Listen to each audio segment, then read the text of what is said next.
ଆମେ ଆଜି ଏହି ବିଷୟରେ ଆମେ ଚିନ୍ତା କରିବା, ଯେଉଁଟାକି ଜାତୀୟ ସଂହତି। ସଂହତି ଅର୍ଥ ଆମେ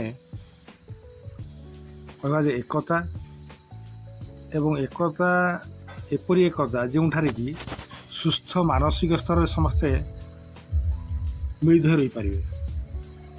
କେମିତି ନା, ଭାରତ ଗୋଟେ ଜନବହୁଳ ରାଷ୍ଟ୍ର ଅଟେ। ଏଠି ଅନେକ ଜାତି, ପ୍ରଜାତି, ଧର୍ମ, ଭାଷାଭାଷୀ ଲୋକ ବାସ କରନ୍ତି। କେମିତି ନା, ଉତ୍ତରରେ କାଶ୍ମୀର ଠାରୁ ଦକ୍ଷିଣରେ କନ୍ୟାକୁମାରୀ ଏବଂ ପୂର୍ବରେ ମିଜୋରାମ ଠାରୁ ପଶ୍ଚିମରେ କଚ୍ଛ ପର୍ଯ୍ୟନ୍ତ ଆମର ଯେଉଁ ବିରାଟ ମାନଚିତ୍ର ରହିଛି, ଏଥିରେ ଅନେକ ଲୋକ ବାସ କରନ୍ତି। ଏଠି ଆମେ ଯେଉଁ ବାସ କରିବୁ ସେଠି କ'ଣ ହେଉଛି ନା, ସମସ୍ତଙ୍କର ସୁସ୍ଥ ମାନସିକତା ଥାଏ।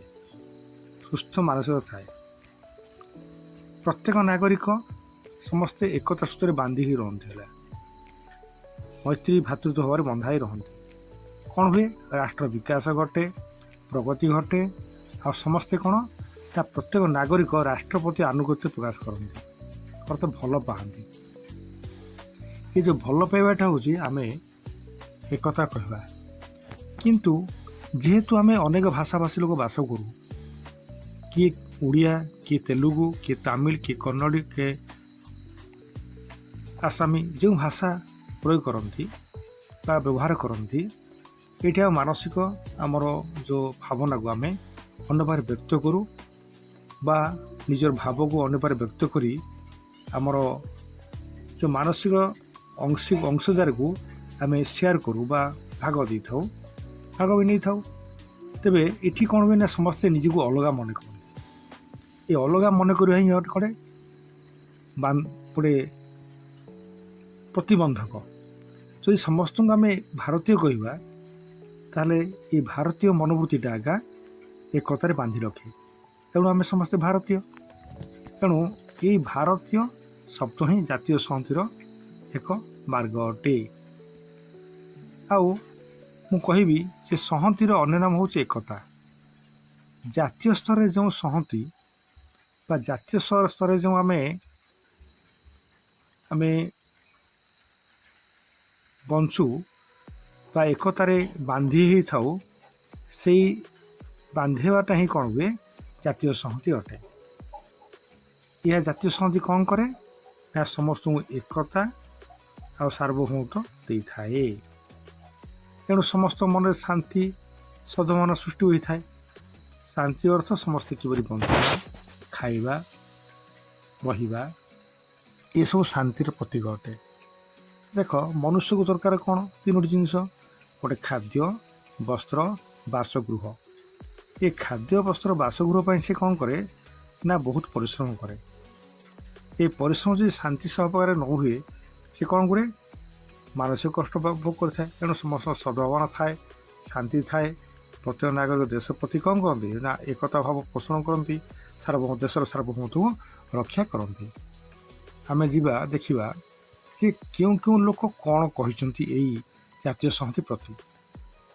ଗୋଟେ କଥା ଦେଖ, ବେଞ୍ଜାମିନ୍, ଇଏ ଗୋଟେ ଆମର ସୋସିଓଲୋଜିଷ୍ଟ ବା ସମାଜଶାସ୍ତ୍ରବିତ୍, ସେ କହିଲେ ଏକ ସାଧାରଣ ପରିଚୟ ନିମନ୍ତେ ସମଗ୍ର ଦେଶର ଜନସାଧାରଣଙ୍କର ଆତ୍ମୀୟକରଣ ଜାତୀୟ ସଂହତି ଅଟେ। ପରିଚୟ ଗୋଟେ ଏକ designation, one designation must be exist in our country, that is the Indians. That Indians is only to continuing our a unique nature in our all the citizens of our India. ସାଧାରଣ ପରିଚୟ, ମୋ ପରିଚୟ କ'ଣ? ମୁଁ ଓଡ଼ିଆ, ମୁଁ ପଞ୍ଜାବୀ, ମୁଁ ତେଲୁଗୁ, ଯାହା କହିଲେ ମଧ୍ୟ ମୁଁ ଯଦି ଭାରତୀୟ କହିଦିଏ, ତେବେ ପୁରାପୁରି ଏଠି ଶାନ୍ତି ଓ ମୈତ୍ରୀ ପୁରା ଭାବ ପ୍ରକାଶ ପାଇଲା। ଆଉ ଆତ୍ମୀକରଣ ଆମର ଗୋଟେ ଆତ୍ମର ଗୋଟେ ଭାବ ପ୍ରକାଶ ପାଇଲା। ଆଉ ସେ ଭାବଟି ଜାତୀୟ ସ୍ତରରେ ସଂହତି ଆଣିଦେଲା। ସମସ୍ତେ ଏକଟରେ ବାନ୍ଧି ହେଇଗଲେ ଆମେ। ସେକେଣ୍ଡ ପଏଣ୍ଟ, ଏ ଗାନି ସେ କହିଲେ କ'ଣ? ଜାତୀୟ ସଂହତି ଏକ ସାମାଜିକ, ମନସ୍ତାତ୍ତ୍ୱିକ ଏବଂ ଶୈକ୍ଷିକ ପ୍ରକ୍ରିୟା ଅଟେ, ଯାହାକି ହୃଦୟରେ ଏକତା ସମସାର୍ଥକତା ସଂଯୋଗ ପ୍ରବଣତା କ୍ରିୟାଶୀଳ ହୋଇଥାଏ। ଏହା ରାଷ୍ଟ୍ର ପ୍ରତି ସାଧାରଣ ନାଗରିକତ୍ୱ ଅଥବା ଆନୁଗତ୍ୟ ଭାବ ପ୍ରକାଶ ପାଇଥାଏ ବା ପ୍ରଶ୍ରୟ ଦେଇଥାଏ। ଦେଖ ଏଠି ସାମାଜିକ ମନସ୍ତାତ୍ତ୍ୱିକ ଦୁଇଟା ଠିକ୍ ଅଛି। ଶୈକ୍ଷିକ ପ୍ରକ୍ରିୟା ଶିଖିବାକୁ ପଡ଼ିବ ଆମକୁ କିଛି। ଏଇଠି ଗୋଟେ ଆମକୁ ଗୋଟେ ମୋହର ମରା ହେଇଛି, ଆମେ ଏକତାରେ ବନ୍ଧା ହେବା। କେବଳ ମନରେ ତିଆରି କରିବା ଆମେ ଏକତା। ଜାତୀୟ ସଂହତିରେ ଆମେ ପ୍ରତିବନ୍ଧକ ତିଆରି କରିବା ନାହିଁ। ତାହେଲେ ଆମର ହୃଦୟରେ କ'ଣ ହେବ? ଏକତା ଆସିବ, ସମାନ ସ୍ୱାର୍ଥ, ସମସ୍ତଙ୍କ ସମାନ ସ୍ୱାର୍ଥ ଭାବ ଆସିବ, ସଂଯୋଗ ପ୍ରବଣତା, ସମସ୍ତ ମିଶିପାରିବା। ଆମେ ଏପରି ଯଦି କରିପାରିବା ତେବେ ଆମର କ'ଣ ହେବ? ଦେଶ ପ୍ରତି ଏକ ସୁନ୍ଦର ନାଗରିକତ୍ୱ ମନୋଭାବ ତିଆରି ହେବ, ଆଉ ଆନୁଗତ୍ୟ ଅର୍ଥ ସ୍ନେହ ଭାବ ତିଆରି ହେବ। ଦେଶ ବୋଇଲେ ଆମେ କ'ଣ କରିବା ନା ମୁଁ ଭାରତୀୟ ବୋଲି କହିବି। ଏଇଟା ହେଉଛି ଆମର ଜାତୀୟ ସଂହତିର ଏକ ନିୟମ।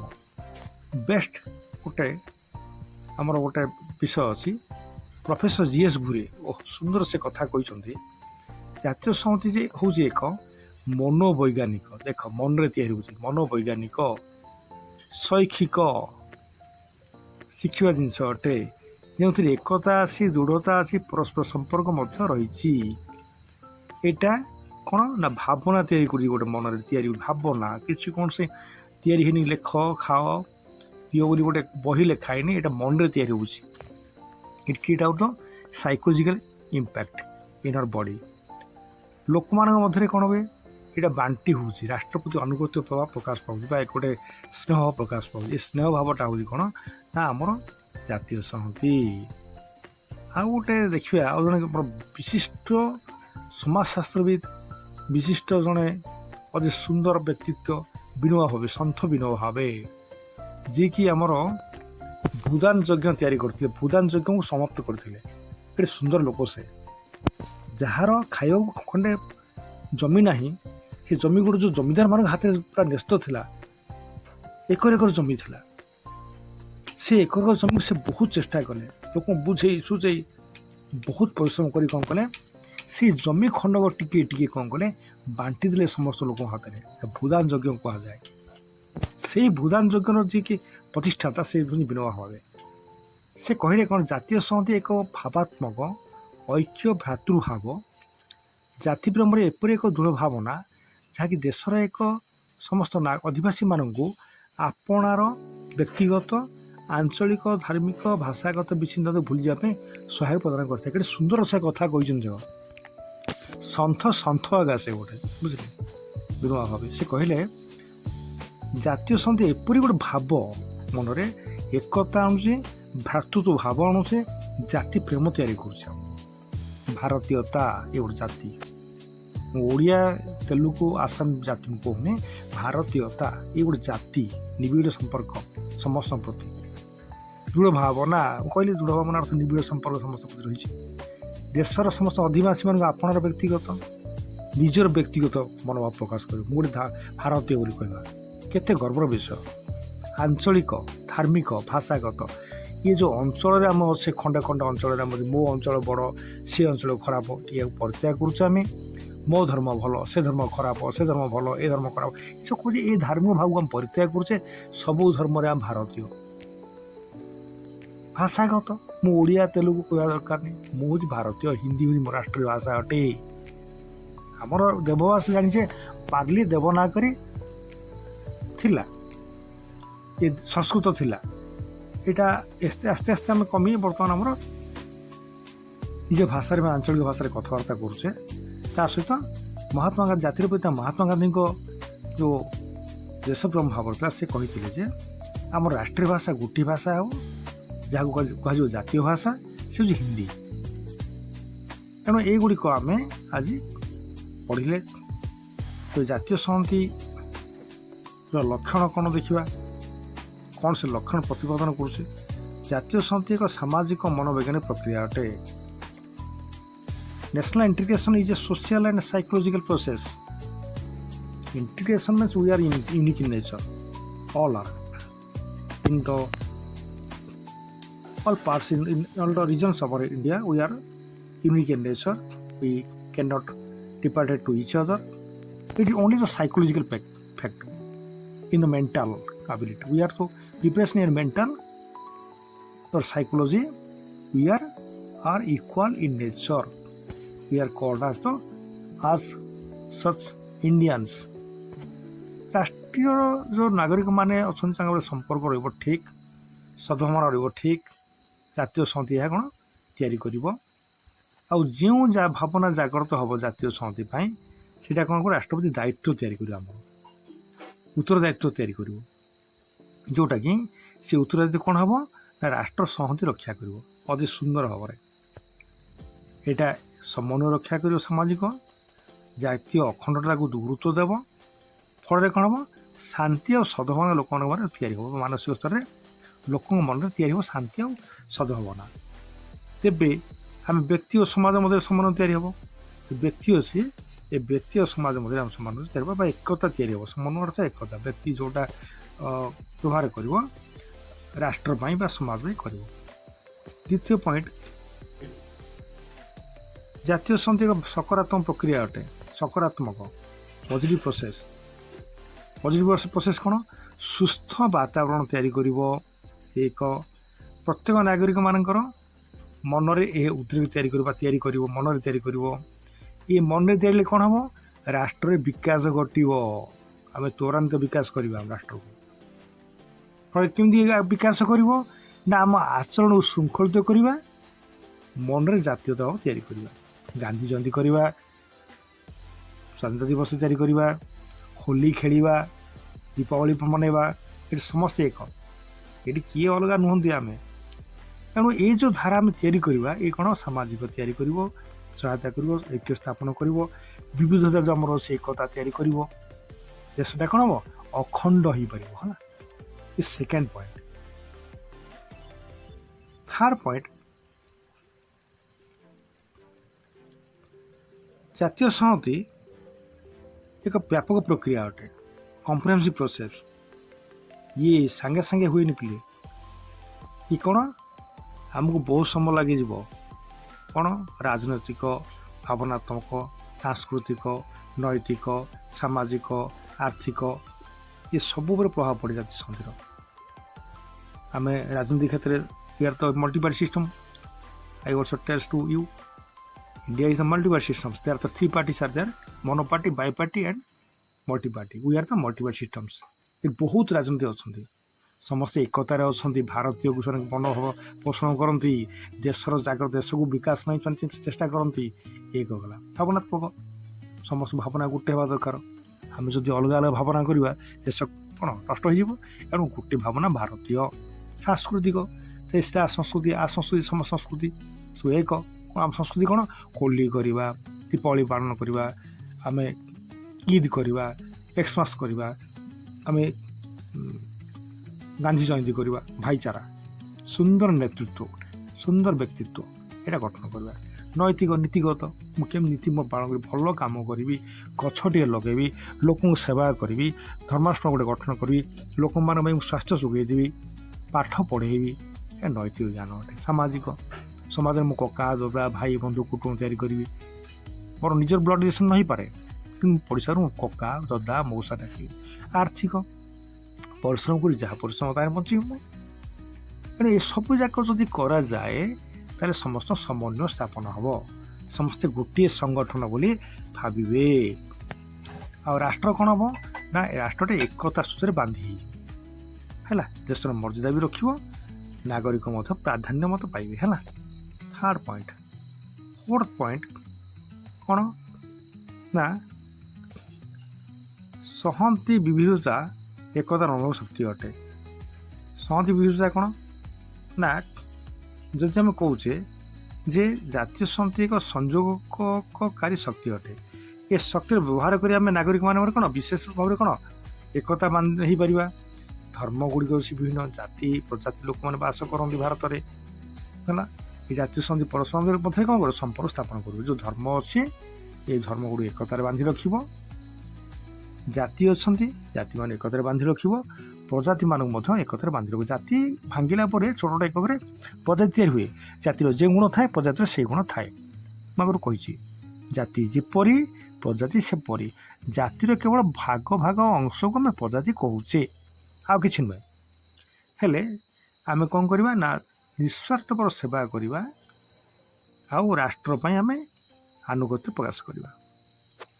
କେଉଁଠି ଲୋକମାନଙ୍କ ମନରେ ତିଆରି ହେବ, ତାପରେ ଦେଶଟା ସୁରକ୍ଷିତ ରହିବ।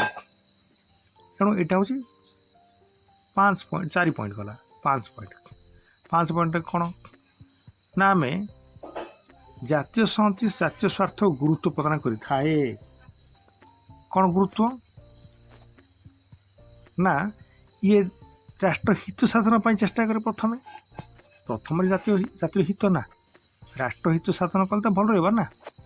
ବିଭିନ୍ନ ଧର୍ମ ଲୋକମାନେ କ'ଣ କରିବେ ନା ବାସ କଲେ ମଧ୍ୟ ସମସ୍ତେ ଧର୍ମ ନିରପେକ୍ଷ ରାଷ୍ଟ୍ର ବୋଲି ଭାବିବେ। ଭାବୁଛେ ମଧ୍ୟ ଆମେ, କନଷ୍ଟିଟ୍ୟୁସନ୍ ଲେଖା ହେଇଛି ମଧ୍ୟ we are the secular states. ତେଣୁ ଏଠି କ'ଣ ନା ଶାନ୍ତି ଅଛି, ମୈତ୍ରୀ ମଧ୍ୟ ସମସ୍ତଙ୍କର ଅଛି। ତେଣୁ ଆମେ କ'ଣ କରୁଛେ ନିଜ ସ୍ୱାର୍ଥକୁ ଗୁରୁତ୍ୱ ନ ଦେଇ ଦେଶ ସ୍ୱାର୍ଥକୁ ଆମେ ହିତ ପାଇଁ ଆମେ ମନରେ ଚେଷ୍ଟା କରୁଛେ। ଏଣୁ ଆମ ଭିତରେ କ'ଣ ଜାତୀୟ ସଂହତି ସୁନ୍ଦର ଭାବରେ ପ୍ରତିଷ୍ଠା ହୋଇଥାଏ। ନେକ୍ସଟ ପଏଣ୍ଟ, ଜାତୀୟ ସଂହତି ଆନୁଗତ୍ୟ ପ୍ରକାଶ କରେ। ଜାତୀୟ ସଂହତି ଅଛି ସେ ଆନୁଗତ୍ୟ ଭାବ, ଭଲ ପାଇବା ଭାବ। ମୁଁ ଏ ଦେଶର ନାଗରିକ, ଏଠି ମୋ ପାଖରେ କ'ଣ ନା ଶକ୍ତି ଅଛି। ଯେଉଁ ଶକ୍ତି ଦେଶ ପ୍ରତି ଆମେ ଭାବନା ଜାଗ୍ରତ କରିବା, ତ୍ୱରାନ୍ୱିତ କରିବା, ତାପରେ ପରିବର୍ତ୍ତନ କରିବା ନିଜକୁ। କ'ଣ ନା ଖାଲି ଭାରତୀୟ ଭାବ ତିଆରି କରିବା, ବିଶ୍ୱାସ ତିଆରି କରିବା ଭିତରେ। ଯେଉଁ ବିବିଧତା ଅଛି ଆମ ଭିତରେ, ଯେଉଁ ଅଲଗା ଅଲଗା ମନୋବୃତ୍ତି, ତାକୁ କ'ଣ କରିବା ନଷ୍ଟ କରି ଏକତା ତିଆରି କରିବା। ପରସ୍ପର କ'ଣ ଦାୟିତ୍ୱ ଭାବ ଆମର ଯେଉଁ ଅଛି, ମୁଁ ଗୋଟେ ଜଣଙ୍କୁ ସାହାଯ୍ୟ କରିବି, ସେବା କରିବି, ବୃଦ୍ଧ ବିକଳାଙ୍ଗ ଅକ୍ଷମାନଙ୍କୁ ସାହାଯ୍ୟ କରିବି, କୌଣସି ଲୋକ ପାଠ ପଢ଼େଇବି, ସେବା ଯୋଗାଇ ଦେବି। ଏଇ ଯେଉଁ ଭାବ ଅଛି ଏଇଗୁଡ଼ିକ କ'ଣ ଦେଶର ଉନ୍ନତି କରିଥାଏ।